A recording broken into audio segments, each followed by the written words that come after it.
This is going to be part 6 of StarCraft 2 history. This one goes over Puma's World Tour, and this spans the timeline of from around middle of 2011 to the beginning of 2012. And this is one of the few players that's probably going to get an entire video based around his career, just because the timeline kind of suits it. And in a sense, he is Puma. That is, he kind of defines the international circuit for a long period of time, and he's one of the most forgotten players in StarCraft 2 history, despite the fact that he was an incredible player for a large part of 2011, and he's also a very mysterious player in terms of what he could and could not do, and his eventual drop off. Right, so this one will also include a bunch of tournaments that don't really fit thematically with any other tournament. So there are like a bunch of foreigner tournaments that are like this. So I'll go over those too. It'll actually start with the famous DreamHack in, I think, Jönköping, and this is the one where Huck beats Moon to win the title. And at the time, it was like a huge deal because I'm not sure why, but people were really underrating Huck as a Protoss player. So it was considered a huge upset that he won over Moon in the finals. Whereas if you look at, I personally think like Huck in terms of a player was kind of similar to MC in terms of his style, and was a very good player overall. So I thought he should have won that tournament. Maybe I'm overrating him in that sense, but he definitely beat two of the best Zergs to beat it, July, and you'll have noted that July also lost to MC, and like the way the styles clash is similar in terms of how Huck versus July comes out. And then Moon, I actually think is worse than July, so I think Moon should have lost, and Moon did lose. So I think Huck just cleared that out pretty easily. One of Huck's bigger achievements in terms of title wins, but not his biggest, and not the reason why we consider him like one of the all-time great foreigners. That comes down later, and it'll probably have its own video or something. Right, another tournament that was important is ASUS, and this is another one that's not part of the Puma World Tour. It's the finals is between Demaga and Mana, and these are two of the best foreigner players at the time. And Demaga, like I said previously, he's the one who broke Nesti's undefeated CVZ record, and Mana was a Polish Protoss who was criminally underrated in terms of what he was bringing to the table in terms of decision making, thought, builds, and he actually goes in reverse towards how people typically think about the evolution of players, where they think you go from like a cheesy player and then you eventually become a macro player, whereas in Mana's case, he went from a macro player to a cheesy player and then a little bit back towards the macro end, but that had less to do with his evolution of thought and more to do with the meta, because very soon the patch Zerg meta will arise. And even at this tournament, you see Stefano. This is like one of Stefano's early achievements where he gets like a top 4 here. And this was an interesting tournament just because I think Demaga comes out with like a Zergling Painling style that's he and Morrow basically Morrow used this in the GSL World Championship, and then Demaga kind of like refines it a bit more and brings it here, and Mana wasn't sure how to deal with it, and then Mana loses. As it turns out, it was actually very counterable because of a few reasons, but primarily because Force Field and Blink Stalker usage would rise, and people would figure out, oh, you can Force Field off the Lings, and then using Blink Stalkers, you can kill the Overlords before they drop anything by good focus fire. And then with good splits, the Banelings themselves actually wouldn't do that much damage. So this style doesn't see relevance again until this style basically dies out in like a month, and it doesn't see relevance again until Legacy of the Void, where obviously you get the Overlord drop earlier and you can kill force fields in Legacy of the Void. So there's also that. And now we get to Puma's World Tour. As I noted earlier, Puma won NASL over MC, and this is what gets him from out of TSL into EG. And he doesn't immediately go on to play in international tournaments till a few months later, and then he goes to like a multitude of them at once. The first one is IEM Cologne, I believe. Let me check real fast. Yeah, it's IEM Cologne, and he plays MC again in the finals, and it's another good finals. And basically, like MC is this aggressive like style Protoss.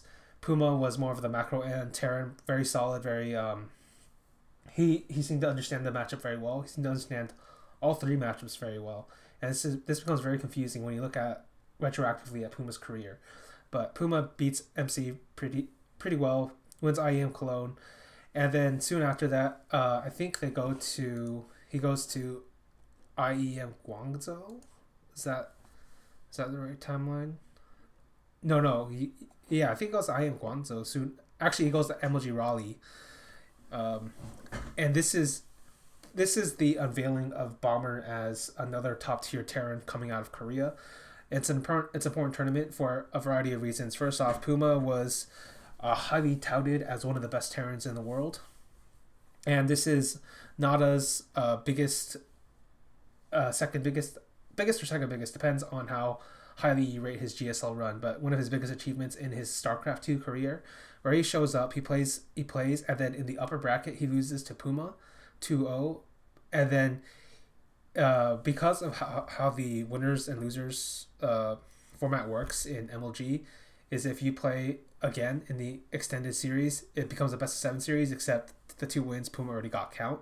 So Nana makes it all the way back. He beats Puma, and then he is so excited. He is so excited by the crowd, by the moment, by his victory, because Puma was considered one of the best TVT players in the world, that he screams, "I am Nada." It's like a very significant moment for those who are watching. It's like, oh my god, because everybody was super excited about Nada, because he was like a legend from Brood War, and he should have been, or everybody believed he should have been in that finals where Inca busted him out. Also, when we talk about MLG, there's also the part you have to think. MLG wasn't like any other tournament, or will ever be like any other tournament in StarCraft 2, because they had their own like seeding system based off of pools, and they didn't open bracket. So going from the open bracket was always generally harder in StarCraft 2, because the way the seeds and the pools worked, it was often the case that like weaker players from months ago kept getting seeded, because there's like a minimum level in which, like, even if you want 0 games, you might still end up being seeded into the next group stage, so you kind of skip the open. So that's always been a problem with that. So always look, if you're looking back into those MLG tournaments, always look into the run of who the guy had to beat in order to get anywhere, because trust me, like, the placings are not as clear as are even less clear cut here than they are in other tournaments. Right, and there are 2 other things I'll talk about. First, obviously, was Bomber, who, Bomber is like another guy who everybody thinks is going to take over MVP's throne one day. He had incredible macro. Actually, MVP and Bomber had played early on, I think in Code A, where Bomber beat MVP, and the way Bomber played, it was honestly incredible. Like, his peak mechanics were as good as Innovation, in my opinion, but this is only for like a brief period of time in 2011 before he like kind of falls down, like, and his understanding of the game like changes a lot, and he as a player changes a lot. But in terms of mechanics, he's definitely up there if we're talking about his peak ability. And I remember there was this very specific game. It was on like Whirlwind, where it was him and MVP, and the mechanics were such that they didn't waste a single mineral or single gas, and they had perfectly like figured out the balance between economy, aggression, defense, and upgrades. And so basically, Bomber was the guy who delayed upgrades to get more units, whereas MVP was the guy who was getting faster upgrades. And then that was the literal difference in resources, was the difference in their supply. That was like how close they were. And so everybody was really thinking Bomber was going to be the next big thing. As it would turn out, he had incredible potential. He did actually do amazing things in his career, but he never really lived up to the initial hype of what we thought would come out of him. And the player he played against was Coca, who Coca's a funny sort of Zerg. it's hard to place him because he's a bit of a wild card. He doesn't really have the motivation to be a top competitive level player, but he's definitely had the talent to be, and he was at times considered like breaking into like the top fives or like status in this early period, and he'd come up again and again later on as like a player that maybe he might come back into StarCraft 2 scene one day. Maybe he will, maybe he won't. But overall, he was this was like the time in which he was the most serious about playing StarCraft 2 seriously, and he was able to make it to the finals. It was a very good run from him, and his existence is really funny, in the sense that he actually accidentally helps Jockji win the GSL later on at the end of 2011. I'll get back to that later, but it's basically about the match throw between him and Beyond that kind of like creates this really funny scenario for Jockji. So that was MLG Raleigh, and then you have Guangzhou, and I think this is the one that ends with Idra versus Elfie as the finals. I believe. Let me check. I'm pretty sure Puma played in this. Yeah, Puma definitely played this. He lost to Idra 3-0. This is like one of Idra's better tournament placings. It's not his best. I'll tell you his best. It was like an MLG later on, but I remember this one specifically because like Idra had beaten a bunch of the best players, and then when we got to the finals, he actually ended up playing Elfie, and Elfie was a player who is infamous for having very low APM, infamous for not being that good in PvT or PvZ, and infamous for being hilariously good at PvP. And he was not a player that Idra respected in any sense of the word. Idra actually looked angered and disgusted in a way when he found out that Elfie had gotten to the finals and he had to play Elfie in order to win the championship. Idra ends up winning the entire championship, and then like I'm not even sure how interested he was, how happy he was after the fact, because like he had beaten Puma, he had beaten like Revival, who was pretty good, but like Elfie is like, oh, this guy, like that was always, I thought, really funny. And Elfie's career isn't actually that great, but he goes on to like ruin a few other people's like paths or placings because his PvP was pretty excellent, to be honest. And now we come to the home stretch, because this comes down months later. Like all those tournaments were around August, September area, and then you go into the end of the year. Also, it's also been called the Winter of Hero, but the Winter of Hero and Puma's World Tour are the exact same theme, because the two of them meet in two grand finals at the end of the year. The first one is at DreamHack, where Hero finally makes his debut as a top world player, as a Protoss player. And Hero was a player who had been in the OGS house for a long period of time. He was a player that everybody who practiced with him thought he was the real deal. He had a lot of great ideas. He had a lot of unique ideas. He had a lot of aggression in him, and he was really fun to watch. Like all the Kessler Protosses, when they moved over to StarCraft 2, they all thought Hero was the most interesting player to watch because he had played a very different style compared to MC, and MC had, like I said, defined the Protoss style for the majority of time for StarCraft 2. And the two of them play, and it's a macro game, and Hero represents like a problem that Puma's never really dealt with, in that Hero goes for the longer macro game. Like a majority of Protoss players are much more aggressive. They were fine playing 2 base, maybe 3 base at most. Hero was a guy who's going to 3 base, 4 base, going however long, but unlike Raid, he was much more aggressive in his antics, and he had weird, unique ideas.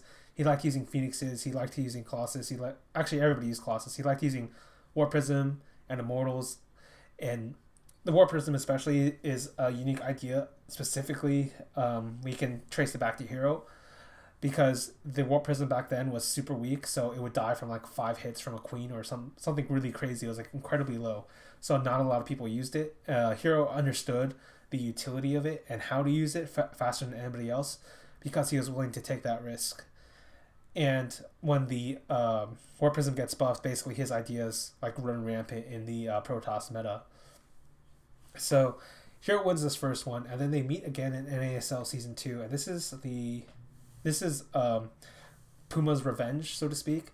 And Puma basically changes his style because he was playing more of a tank bio style against Hero that wasn't working out against what Hero was throwing at him. So instead, he switches over to much more macro focused, much more intense on the bio, the medevacs, and ghosts. And this basically works out. Puma is able to sort of figure out like heroes' aggressions, able to deal with them, and then eventually wins the series. And it's another incredible finals between the two of them, and it's really Hero has basically this reputation as this like late game Protoss player, and part of it is because he ended up playing Puma in these two finals, and they played the late game so much. And then you go into a little bit of 2012. There's two small tournaments I'll talk about real quick. Home Story Cup 4 comes out, and basically MC beats Sound here. Sound himself does nothing else for the rest of his career, so there's not much to talk about for Sound. But this is also the place where JYP and Violet sort of make their debut as international players from Korea, and both JYP much less so. He'd have some success, but Violet would definitely become a huge factor when we get into the Patch Zerg era. And as for the other one, it is this small tournament I'm thinking of was IEM Sao Paulo. This is the one where Violet wins over Supernova. Not much to say here, except it's a nice early win for Violet. And what else was there? Oh, and Supernova basically was considered the favorite here. And Supernova himself is a very interesting stylistic player, even though he doesn't have very many achievements under his belt. I'll probably talk about him at some point. But basically Violet is on the rise, and Violet himself is in some way like connected to a lot of different Zerg thought going into 2012, because there's a lot of different things to talk about there, and I'll talk about it in a different video because there's too much. It's just like it's its own entire ridiculous thing. And then finally we get to Puma's last great run, or I consider it his last truly great run. It is IEM World Championship. It's in Hanover, and this is the one where he goes like 5-0 in groups, and then he goes on and beats JYP, MMA, and then plays MC in the finals. That's how it goes. Like he gets a third place later on in like winter, in some kind of winter one, but I forget. Let me check, I guess. But basically, like that in that tournament, yeah, Aces Winter. He goes up, gets a third place in Aces Winter in another tournament, but that one was like not a really impressive run, and he gets beat by Stefano. So nothing interesting there. But this is the last truly great run, and in this run he plays against MC, and he basically uses that same like macro style against MC. But this is if you want, MC is known as like this very aggressive 2-base, 3-base player. That's true to an extent, but if you want to see the other side of MC, the macro side of MC, this is definitely the finals to look at, because MC kind of realizes that he has to play a bit more into Puma's game of the late game in order to build up an army strong enough to contest Puma. But he also mixes up his traditional aggressive styles and really throws Puma off, and MC wins this 3-2. And so that basically ends the Puma's World Tour, which lasted from, like I said, 2011 to the beginning of 2012. And if you look at it, it was a very good run. He basically, even though he never did anything in GSL, he never got out of the qualifiers. Basically, he had proven that he could play against almost all of the best players throughout that period, and he represents a lot of very strange and intriguing questions that are never answered. Like, what was it about these foreigner international tournaments that made him so good, but what was it about GSL specifically that he could never get anywhere? Like, he was good in GSTL for some reason. He wasn't good in the GSL qualifiers. The other question you have to ask is, what the fuck happened to Puma? Because Puma, for whatever reason, gives up on this macro style play, which kind of defined him for the first year of his career. And instead, he goes for the 1-1-1 style of all-ending all the time. And it's one of the most mysterious transformations, because there's nothing there's no single event that would have caused this transformation, because he loses a lot after this, and like the 111 is the only thing like that's keeping him afloat. And that's like the third question is like, what the fuck happened to his overall skill and understanding?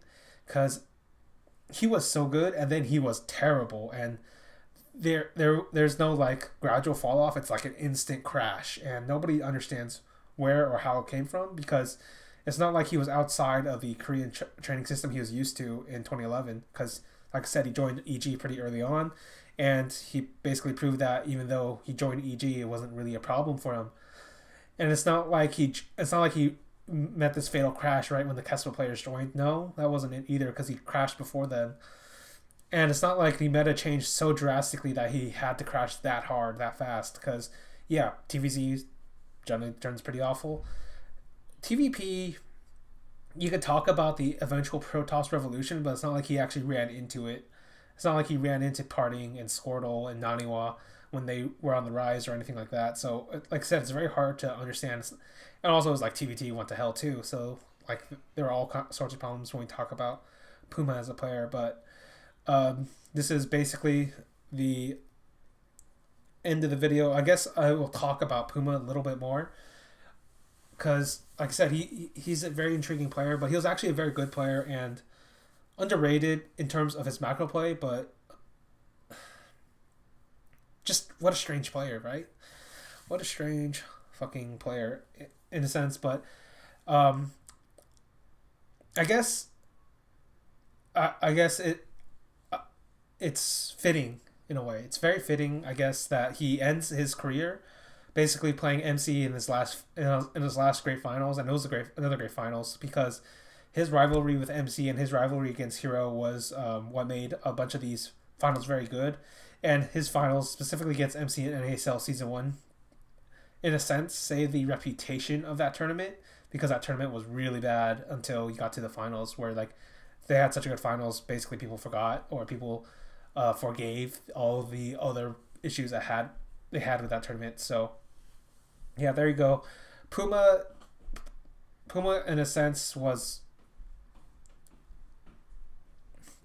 like one of the great players that's basically been lost to time, but hopefully anybody who sees this will know that he really was a great player. He had a lot of skills, and he was among the best players in the early parts of 2011, and he was not a cheeser, just like the way we think of him as we go into 2012 or 2013. All right, that's it for this one. I'll see you guys later.